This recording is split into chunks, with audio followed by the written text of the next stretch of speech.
국민이는 별로 웃기지 않는다고 합니다. 왜 그런가 봤더니 내용의 큰 차이나 실력의 차이가 있는 게 아니라 미국이나 외국 사람들은 코미디 프로그램에 참여하거나 볼 때 웃으려고 작정하고 본다는 거예요.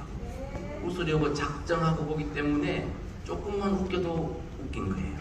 근데 한국 사람들은 코미디 프로그램을 보거나 방청할 때 어디 웃기는가 보자 이렇게 하고 본다는 거예요. 그래서 아무리 웃겨도 안 웃는다는 거죠.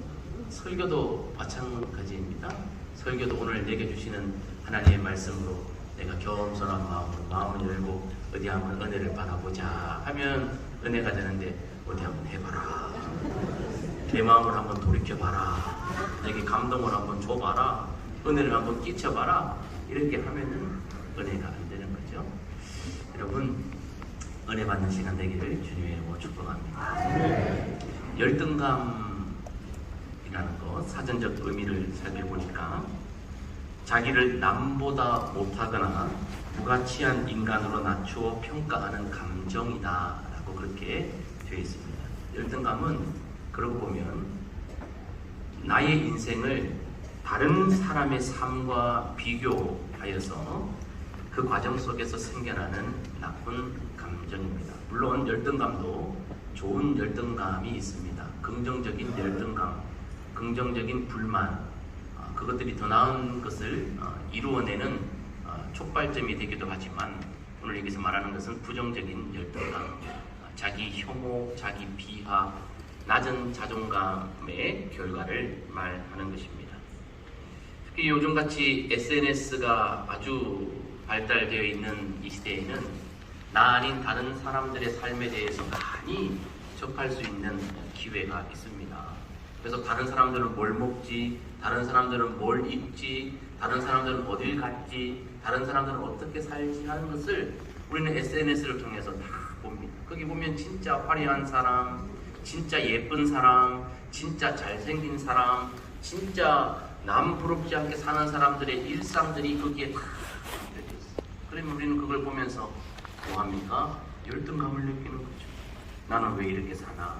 나는 왜 이런 걸 먹고, 나는 왜 이런 걸 입고, 나는 왜 그런 곳에 가지도 못하고 나는 여기에서 이렇게 사는가? 거기서 그치는 게 아니에요. 주변에 있는 사람들에게 불똥이 튀죠. 이런 남편 만나서, 이런 아내 만나서, 이런 부모 만나서, 이런 자식 만나서 나는 지금 이렇게 사네. 그렇게 삶이 계속해서 안 좋은 감정으로 귀결되는 것입니다. 열등감을 일으키는 중요한 원인 중에 4가지가 있는데 첫 번째는 외모. 특히 오늘과 같이 외모 지상주의의 이 시대에 살면서 우리는 외모에 대한 열등감을 굉장히 많이 느끼죠. 감정, 그리고 이 재정, 경제력, 그리고 관계성, 이것들이 우리로 하여금 우리 스스로를 열등감에 빠지게 만드는 주요한 원인들입니다. 여러분, 칼 융이라고 아주 유명한 심리학자가 이런 말을 했습니다. 우리 사람들이 비교의식만 버려도 우울증이나 자살과 같은 사회적 병폐나 개인적 병폐를 막을 수 있다라고 말했습니다. 여러분, 이 열등감이라는 것은 비교의식 속에서 나오는 거거든요. 비교하다 보니 그 속에서 우울해지고 극단적 선택도 하게 됩니다. 그냥 혼자 두고 보면 그나마 괜찮아요. 그런데 자꾸 비교하기 시작하면 이제 거기에서 열등을 느끼는 거죠. 아까 여러분 광고 보셨죠? 저도 그냥 가만히 보고 있으면 뭐 이 정도면 키도 크고 잘생기고 이랬는데 아까 초등부 모범 학생 시상하는데 나보다 키가 더 커, 여자아이가. 초등부 여자아이가. 저도 키가 약 190 조금 안 되는데 요즘 애들은 도대체 뭘 먹고 이렇게 큰지 아유 참 얼마나 이처럼 부끄러운지. 저는 살 존재 가치가 안 되는 것 같아요. 초등학생, 여학생보다 키가 작으니 이래 참. 요즘은 모범학생도 키로 주는지 1부 예배 때도 그렇고 2부 때도 그렇고 우리 기도하시는 분들 키도 얼마나 크시고 목소리도 얼마나 좋으신지 참 남성의 중후한 그 목소리가 나는데 저는 어디 뭐 깽가리 참새처럼 짹짹 이런 소리 내고 있으니 이거 참 열등한 존재인지 모르겠어요. 어릴 적에는 우리 딸에게 제가 최고의 아빠지 않습니까? 우리 아빠 키도 제일 크고 인물도 제일 잘생겼고 능력도 제일 좋은데 점점 우리 아이가 그걸 실체를 알기 시작한 거죠. 우리 아빠가 제일 큰 사람도 아니요, 제일 잘생긴 사람도 아니요, 제일 똑똑한 사람도 아니요, 머리 빠져가는 사람이요, 뚱뚱해지는 사람이요. 참 삶이 그렇습니다. 세상을 살다 보면 태어날 때부터 주목받고, 태어날 때부터 존중받고, 태어날 때부터 박수받고, 그렇게 한평생을 살아가는 사람도 있습니다. 반면에 태어날 때부터 주목받지 못하고, 심지어는 부모와 가족에게서조차 기대감을 받지 못하고 그냥 그저 그렇게 열등 속에 살아가는 인생들도 많이 있습니다. 오늘 본문 말씀 속에 등장하고 있는 인물들, 우리가 창세기 본문 말씀 속에서 두 인물을 찾아볼 수 있는데요. 따로 놓고 보면 참 좋은 사람들이지만 비교하기 시작할 때 차이가 드러납니다. 오늘 창세기 말씀에 보니까 라반에게 두 딸이 있는데 첫째 딸은 레아요, 둘째 딸은 라헬입니다. 여러분 신앙생활 조금만 해보신 분들이라면 이 레아와 라헬에 대해서 잘 아실 것입니다. 여러분 레아가 유명합니까? 라헬이 유명합니까? 여러분 레아가 사람들에게 존경받습니까? 라헬이 존경받습니까? 여러분 보시기에 레아가 행복하게 살았습니까? 라헬이 행복하게 살았습니까? 아니 여러분들은 만약 두 사람 중에 하나의 삶을 살아야 된다면 레아의 삶을 살겠습니까? 라헬의 삶을 살겠습니까? 이해를 돕기 위해서 이름들을 한번 살펴봤으면 좋겠는데요. 여러분 외국 사람들은 이름을 지을 때 성경 속에 있는 위인들의 이름을 가져다가 그렇게 이름을 많이 짓습니다. 여러분 자막에 보면 에브라함, 아이잭, 제이콥, 조셉, 데이빗, 데니얼, 조슈아, 에스더, 피터, 폴, 제임스, 존, 앤드류, 레이첼 이런 이름들이 아주 흔히 불려지는 인기 있는 이름들인데요. 여기 여자 이름 두 개가 있습니다. 에스더와 레이첼입니다. 라헬입니다. 여러분 이 이름 속에 리아라고 하는 이름은 없습니다. 레아라고 하는 이름은 없습니다. 사람들이 선호하지 않습니다. 인기가 없다는 말이지요. 이름의 뜻을 보면 극명하게 그 이유를 알 수 있습니다. 레아라고 하는 이름의 뜻은 사나운 소입니다. 라헬이라고 하는 이름의 뜻은 암약입니다. 여러분 딸 아이가 태어났는데 사나운 소처럼 생겼다고 생각해 보세요. 그렇게 이름 짓고 살고 싶은 사람 누가 있겠어요? 부모가 볼 때도 얘는 소처럼 생겼구나. 딸인데 그것도 사나운 소처럼 생겼구나. 아무리 지 애비 닮아가지고 얼굴이 그렇게 생겼어도 삶은 지 엄마 닮아서 암양처럼 곱게 살기를 원한다고 사람들이 라헬이라고 이름을 많이 짓는 거죠. 이름에서부터조차 라헬과 레아는 극명히 비교되는 존재입니다. 17절 말씀에 보면 레아는 시력이 약하고 라헬은 곱고 아리따우니라고 노골적으로 이야기합니다. 라헬은 아주 고왔던 것 같습니다. 피부도 곱고 생김새도 아름다웠던 것 같습니다. 반면에 레아는 시력이 약했습니다.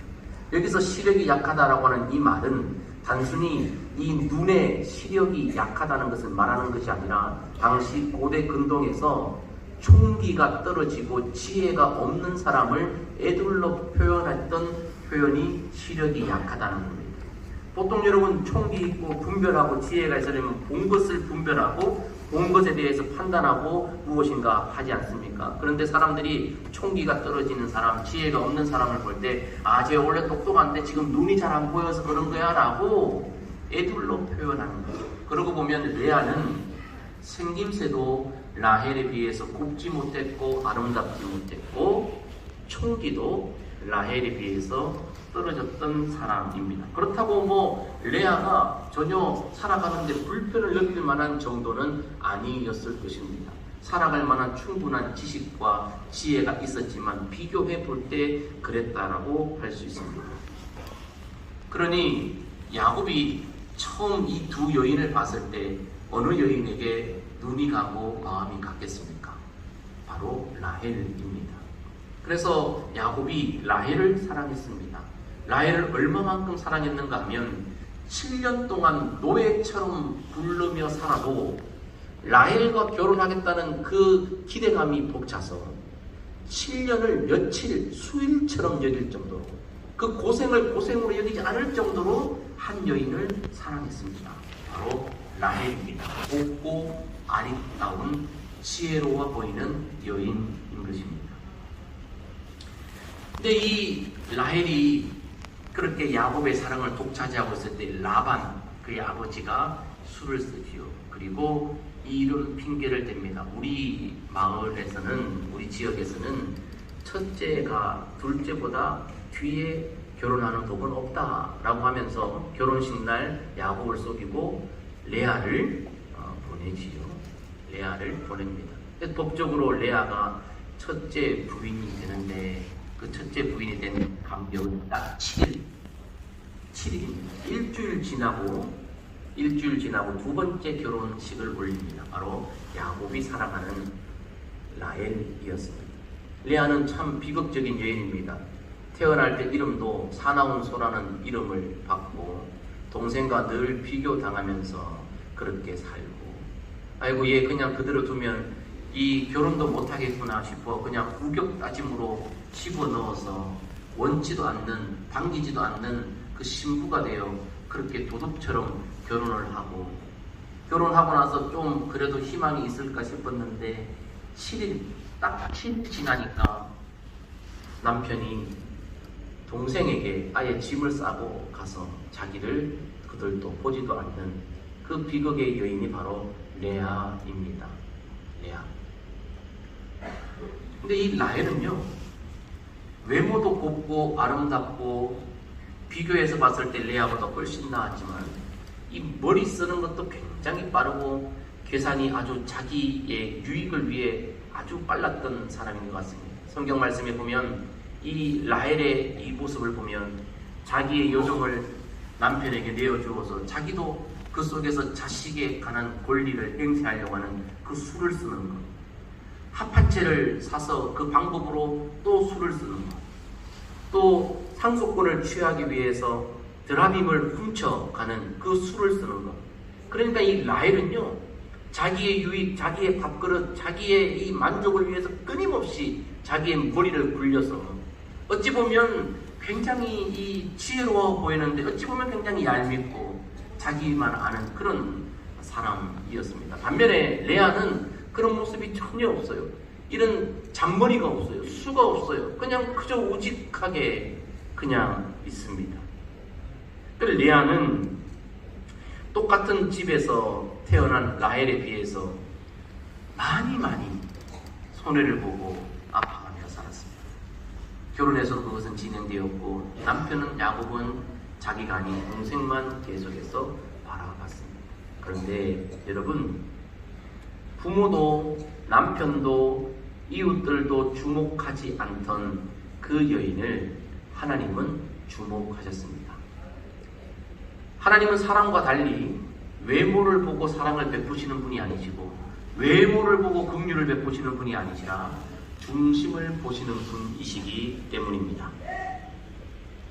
29장 31절 같이 한번 읽어볼까요? 시작. 여호와께서 레아가 사랑받지 못함을 보시고 그의 태를 여셨으나 라헬은 자녀가 없었더라. 아멘. 여호와께서는 보셨습니다. 남편이 보지 않는 그 여인을 보셨습니다. 여호와께서 뭘 보셨습니까? 레아가 사랑받지 못함을 보셨습니다. 에둘로 표현한 겁니다. 우리 한글 성경에는 사랑받지 못함이라고 그렇게 소극적으로 표현했지만 히브리 원어 단어를 보면 미움을 받았다라는 표현이 들어 있습니다. 레아는 사랑받지 못한 정도가 아니라 미움을 받았습니다. 남편의 미움을 받는 존재였습니다. 참 비참한 존재이지요. 법적으로는 야곱의 첫 번째 아내였지만 전혀 그 행복을 누리지 못했던 여인이 레아입니다. 그런데 이런 레아를 하나님이 보신 거죠. 그 레아를 통해 오늘 본문 말씀에 4명의 아이를 연이어 아들을 낳게 하시고 여기서 끝난 것이 아닙니다. 후에 또 2남 1녀를 더 낳습니다. 야곱이 낳은 자식이 딸 디나까지 포함해서 13인데 그 중에 7이 레아를 통해 낳게 하셨습니다. 태물을 여시는 분은 하나님이시기 때문이죠. 하나님께서 레아를 긍휼히 여기셔서 레아의 태를 여셨고 라헬의 태는 열지 않으셨습니다. 레아를 하나님이 주목하기 시작하셨다는 거죠. 여기서 보시다라고 하는 이 말은 단순히 눈으로 보는 것을 말하는 것이 아닙니다. 이해하시고 알아주신다는 거예요. 레아의 마음, 상처, 아픔, 눈물을 하나님이 보시고 아셨다는 거죠. 우리 아까 우리 찬양대 기도송, 주님 내 마음 아시지요, 주님 내 눈물 아시지요, 모든 것 아시는 주님이라고 말했던 것처럼 주님이 레아의 눈물과 아픔, 마음, 감정을, 상처를 다 보셨고 이해하시며 알고 계셨더라라고 말하고 있습니다. 그래서 하나님께서 그에게 태의 문을 열어주셔서 잉태케 하여 아들을 낳게 하셨는데 첫 번째 아들의 이름이 르우벤입니다. 르우벤 이름의 뜻이 보라 아들이다 하는 거예요. 한 맺힌 여인의 호소입니다. 여러분 가만히 보세요. 이 르우벤 이름 누가 지어줬습니까? 야곱이 짓지 않았습니다. 레아가 직접 지었습니다. 왜 그렇습니까? 야곱이 관심이 없는 거예요. 사랑하지 않는 여인에게서 난 아이, 자기 아들이지만 관심이 없어요. 왜? 사랑하지 않으니까. 사랑하는 여인이 따로 있으니까. 이름 지어줄 마음도 없어요. 사랑하지 않은 여인의 자식이었어요. 여인이 이름을 짓습니다. 봐라 좀 봐라. 아들이다. 여호와께서 나의 형편을 보시고 아들을 주셨다라고 외치면서 여호와께서 그를 돌보아 주셨음을 첫 번째 아들의 이름에다가 내놓았습니다. 보라 아들이라고 말해도 남편은 요지부동입니다. 보지 않습니다. 그의 눈은 오직 비로에서 더 아름다운 라헬에게만 꽂혀 있습니다. 하나님께서 그 여인을 불쌍히 여기셨습니다. 둘째를 잉태케 하셨습니다. 또 아들을 낳게 하셨습니다. 내가 사랑받지 못함을 들으셨다. 내가 아들을 낳았지만 남편이 여전히 나를 사랑해주지 않는 내 이 한 맺힌 눈물의 호소를 주님이 들으셨다. 그리고 이름을 시므온이라고 지었어요. 시므온이라고 하는 이 어원은 쉐마라고 하는 그 어원과 같은 들음이라는 뜻입니다.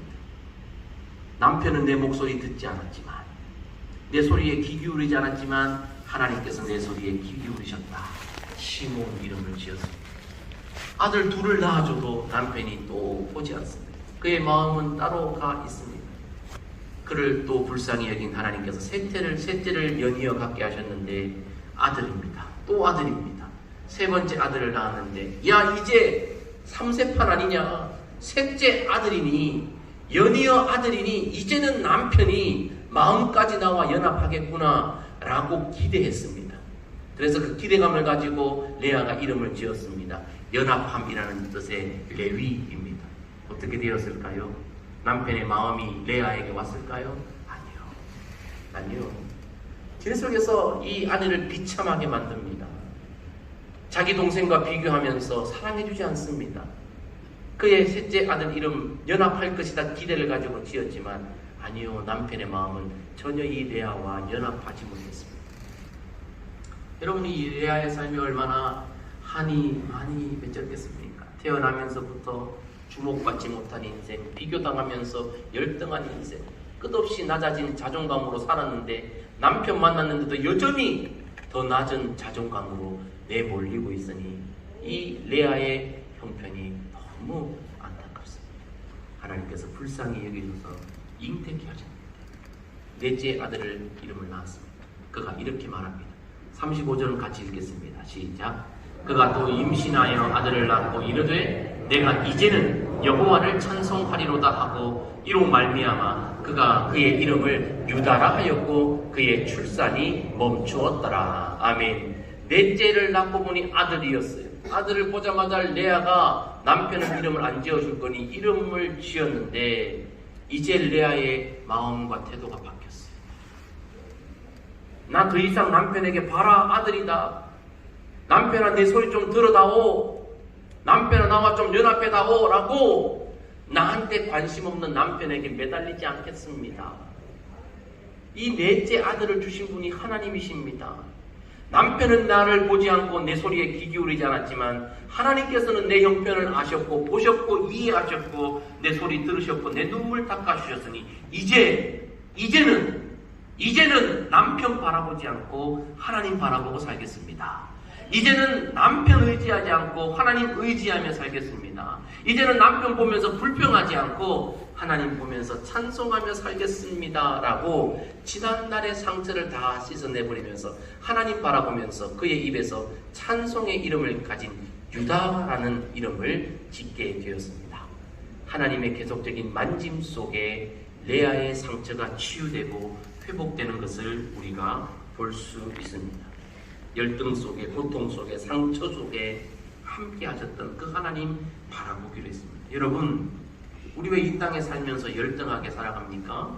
왜 낮은 자존감으로 살아갑니까? 혼자 하나님 앞에 두면 우리도 다 괜찮은 사람이요, 사랑받을 사람이요, 하나님이 눈에 넣어도 아프지 않을 사람이요, 독생자 예수 그리스도를 내어주시면서까지 우리를 살려내시기 위한 보배롭고 존귀한 존재가 우리인데, 우리 스스로 다른 사람들과 비교하고 사람들의 눈, 사람들의 귀 그것 바라보고 있다가 스스로 우리가 낮은 자존감의 감옥 속으로, 웅덩이 속으로 우리를 계속해서 몰아넣는 거예요. 여러분, 우리 자신을 비참하게 만드는 것은 사실 남이 아니라 우리 속에 있는 잘못된 열등감인 것입니다. 레아가 그것을 아마 깨달았던 것 같아요. 나 이제 하나님 앞에서 독립된 존재, 보배로운 존재로 살 거야. 여러분 보세요. 여러분, 야곱의 12아들 중에, 12지파 중에 여러분 레아가 낳은 아이들이 영적으로, 사회 정치적으로 모든 권력을 가지고 있습니다. 여러분, 레위, 바로 영적 레위 지파의 수장이었습니다. 영적인 지도자죠. 유다, 찬송이라고 하는 유다. 여러분, 예수님이 어느 지파에서 오셨습니까? 유다 지파입니다. 라헬의 씨가 아닙니다. 레아의 자손이었습니다. 유다 지파에서 그 왕권을 가진 영원한 통치자가 오게 되었습니다. 하나님께서 세상에서 주목받지 못한 레아를 높이 들어서 영광스럽게 만들어 주셨습니다. 어떻게 해서 레아가 이렇게 인생이 역전되어졌는가? 라헬처럼 술을 썼는가? 아니면 세상 사람들이 보기에 외모를 가꾸고 무엇인가를 성형하고 무엇인가를 자꾸만 변화시키려고 그렇게 했는가? 아니요, 그렇지 않습니다. 하나님께서 레아를 높여주신 것은 레아의 삶이 순종의 삶이요 성실의 삶이었기 때문에 그렇습니다. 신명기 30장 2절 3절 말씀해 보면, 내가 오늘 내게 명령하는 것을 온전히 따라 마음을 다하고 뜻을 다하여 여호와의 말씀을 청종하면 내 하나님 여호와께서 마음을 돌이키시고 너를 긍휼히 여기사 그랬습니다. 누가 긍휼을 입느냐? 하나님의 말씀을 청종하는 자입니다. 레아는 아버지의 말에 청종하여 순종하여 원치 않는 그 현장으로 들어갔습니다. 여러분, 레아는 순종하는 자였습니다. 야곱이 자기를 좋아하지 않는 것 알았지만 순종함으로 들어갔습니다. 그리고 성실하게 그 자리를 지켰습니다. 남편이 보지 않습니다, 듣지 않습니다, 사랑해주지 않습니다, 아니면 미워합니다. 그럼에도 불구하고 아내의 자리를 우직하게 지켜냅니다. 어머니의 자리를 성실하게 하나님 말씀에 잇대어 어머니로 살아가는 그 순종의 자리로 그 자리를 지켜냈습니다. 그 수치를 견뎌냈습니다. 그 굴욕을 견뎌냈습니다. 순종으로 하나님 바라보면서 그 아픔을 견뎌낸 여인이 레아입니다. 그래서 더욱 하나님의 긍휼이 레아에게 임했던 것을 보게 됩니다. 여러분, 누가 행복한 사람입니까? 라헬입니까? 레아입니까? 여러분, 하나님이 바라봐주는 사람이 진짜 행복한 사람인 줄 믿습니다. 세상 사람 아무리 많이 바라봐줘도, 세상 사람 아무리 부러워하고, 세상 사람들이 아무리 기울여줘도 하나님이 외면하는 사람은 행복한 사람이 아닙니다. 하나님이 주목하시는 사람, 하나님이 들어주시는 그 인생이 행복한 인생인 줄 믿습니다. 혹 세상 속에서 지혜롭지 못하고 탁월하지 못해도 하나님의 구원을 받고 하나님의 은혜를 받고 하나님의 긍휼을 입는 그 사람이 진짜 행복한 사람이죠. 세상 속에서 자기 잘난 맛에 아나무인처럼 교만하게 살면서 하나님의 긍휼을 입지 못하는 사람보다, 혹 다른 사람과 비교해서 조금 모자란다 할지라도 그렇기 때문에 더욱더 하나님이 긍휼히 여겨주는 그 사람이야말로 진짜 행복한 사람 아니겠습니까? 무엇보다 세상 속에서는 박수받지 못하고 주목받지 못하지만 하나님 안에서 영적인 영광의 자리에, 복된 자리에 오른 사람, 레아야말로 진짜 행복한 사람 중에 사람이다라는 것입니다. 여러분, 다른 사람과 비교하면서 자꾸 열등하다고 생각하지 마세요. 여러분, 혹시 이곳 대한민국에 사는 것에 대해서 속상한 분이 있습니까? 경상북도에 사는 것에 대해서 속상한 분이 있습니까? 포항 땅에 사는 것에 대해서 속상한 분이 있습니까? 지금 여러분 남편 만난 것 때문에 속상한 분이 있습니까? 지금 아내 만난 것 때문에 속상한 분이 있습니까? 여러분들 부모님 만난 것 때문에 속상한 분이 있습니까? 여러분 자식이 탁월하지 못해 속상한 분이 있습니까? 여러분, 이것들 다 지나가는 거예요. 다 지나가는 거예요. 여러분, 잠언 31장 30절 말씀해 보니까 고운 것도 거짓되고 아름다운 것도 헛되다라고. 이 성경의 지혜를 그대로 세상 사람들이 다 잘 알죠. 여러분, 세상에도 이런 이 법칙이 다 알려져 있잖아요. 여러분, 아무리 고와도요, 일정한 나이가 되면 미의 평준화가 이루어져요. 다 미의 평준화예요. 다 분장하고 위장해야 될 때가 오는 거예요. 여러분, 지식도 평준화가 돼요. 일정한 나이가 지나면요, 옛날에 날고기고 똑 소리 났던 조선 똑똑이들도요, 시간 지나면요 깜빡깜빡 잊어버리고, 손에 핸드폰 들고 핸드폰 어디 갔지 이런 일고, 그런 다 지나가요. 고운 것도 거짓되고 아름다운 것도 거짓되고 헛되고 다 지나가요. 여러분, 열등감 가지지 마세요. 뭐 잘생긴 목사 보면서 열등감 갖고 그러지 마세요. 뭐 어디 가서 여러분 이렇게 키 크고 잘생긴 사람 또다시 보는 게 쉬운 게 아니에요. 비웃지 마시고, 이래 키 크고 잘생긴 사람, 초등학생보다 키 크고 이래 잘생긴 사람, 이런 똑똑한 사람이에요. 저처럼 뭐 똑똑하고 믿음도 좋고 운동도 잘하고 이런 남편 이제 찾으려고 하지 마세요. 쉽지 않아요. 제가 지금 이 목회 얘기를 들어서 망정이지, 제가 계속 운동했으면 손흥민, 이강인 이런 애보다 내가 훨씬 잘해요. 내가 그들 살려주려고 내가 목사가 된 거예요. 내가 지금도 필드에서 뛰고 있으면 손흥민이 얼마나 스트레스 받겠어요. 내가 더 잘해가지고. 근데요, 손흥민도 이강인도 조금 지나면 동네 아저씨 됩니다. 여러분들 수준인데요, 다 지나가요. 다 지나가요. 여러분, 다 지나가는 흙끝 바라보면서 열등감 느끼지 마세요. 요즘 시대가 얼마나 좋은데요.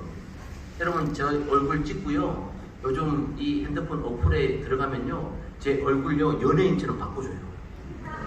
그래서 SNS에 올리면요, 딱 모르는 사람들은 나 다 잘생긴 줄 알아요. 요즘 시대가 얼마나 좋은가 하면요, 외국에 나가지 않고도요, 외국의 배경사진 내가 다녀온 것처럼 합성할 수 있어요. 이번에 우리 태국 치앙마이 가잖아요. 선교팀 나 안 데리고 가는데 갔다 온 사진에다가 내 얼굴 넣으면 나도 갔다 온 것처럼 될 수 있어요. 여러분, 그러니까 SNS에 올라온 이런 부러운 사진들 다 믿지 마세요. 야, 예쁘다, 야, 맛있겠다, 야, 멋있다. 여러분, 다 그거 혹시 거짓일 수도 있어요. 그러니까 그거 보면서 여러분 배 아파하지 말고 부러워하지도 마세요. 그저 오늘 레아처럼 나 같은 인생도 하나님이 보고 계실까?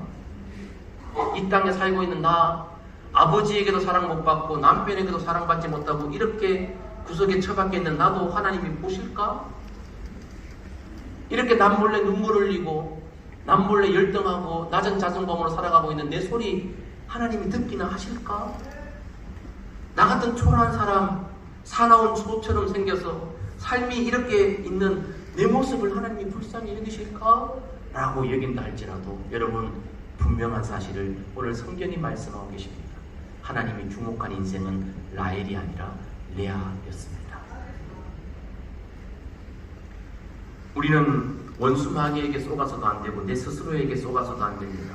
평생 나를 가로막고 있는 하나님의 나를 향한 사랑을 여러분 거절하지 마시고 부인하지 마시고 잊지 마시기 바랍니다. 여러분, 레아는 자기 삶의 현장에서 성실히 그저 자기의 삶의 자리를 지키며 우직히 순종함으로 살았습니다. 그 삶을 하나님은 여호와를 경외하는 삶으로 여기셨고 그녀를 칭찬해 주셨고 그녀의 자녀들을 통해 그를 영화롭게 하셨습니다. 어떠한 현실에도 하나님을 믿고 기대하시는 저와 여러분 되기를 주님의 이름으로 축복합니다. 하나님의 눈은 세상의 눈과 다릅니다. 세상은 화려하고 아름답고 곱고 무엇인가 번쩍이는 것을 보고 주목하지만 아니요. 여러분, 예수님이 예루살렘에서 태어나셨습니까? 아니요. 베들레헴에서 태어나셨습니다. 예수님이 예루살렘이나 로마에서 자라나셨습니까? 아니요. 갈릴리 나사렛 마을에서 자라나셨습니다. 하나님이 주목하시는 것은 세상과 다릅니다. 하나님이 주목하는 인생도 세상과 다릅니다. 혹시 여러분 세상의 가치 기준에 의해서 여러분들이 열등하다고 여깁니까? 존재감이 낮다고 여기십니까? 시선을 바꾸시길 바랍니다. 사람에게 봐달라고, 사람에게 들어달라고 르우벤, 시몬, 레위라고 말하지 마십시오. 오히려 하나님을 바라보면서 유다라고 말하십시오. 하나님을 찬송하십시오. 원망과 불평이 변하여 감사가 될 줄 믿습니다. 혹시 세상 사람들이 여러분들을 보면서 매력적이지 못하다, 아름답지 못하다, 볼품없다, 존중하지 못한다 라고 말합니까? 그럼 여러분도 말하세요. 너도 내 타입 아니거든? 이렇게 말했어요. 그리고 이렇게 말하십시오. 괜찮아. 네가 안 봐줘도 돼. 네가 안 알아줘도 돼. 네가 안 들어줘도 돼. 괜찮아. 나를 지으신 하나님이 보고 계시고 나를 지으신 하나님이 듣고 계셔. 여러분, 하나님이 보시면 하나님이 들으시면 됩니다. 오늘 우리의 삶을 사람의 눈이나 사람의 판단에 의탁하지 말고 참 좋으신 하나님께 의탁하며 이 땅에서 가장 행복한 자로, 가장 아름다운 자로 살아낼 수 있는 복되고 귀한 하나님의 자녀들 다 되시기를 주님의 이름으로 축복합니다. 축복합니다. 함께 이제는 우리 주 예수 그리스도의 은혜와 우리 하늘 아버지 하나님의 극진하신 사랑하심과 성령의 감동 감화 교통 역사하시니 세상의 가치, 세상의 눈, 귀가 아니라 하나님이 보고 들으시는 가장 보배로운 존재로 살아가기로 다시 한번 말씀을 통해 확인하고 그 하나님 사랑하는 마음으로 삶의 현장에 나아가는 복된 심령들 머리머리 위에, 이들의 가정과 자녀 손들 위에, 우리 교회 위에 이제로부터 영원까지 함께 하시기를 간절히 축원하옵나이다. 아멘.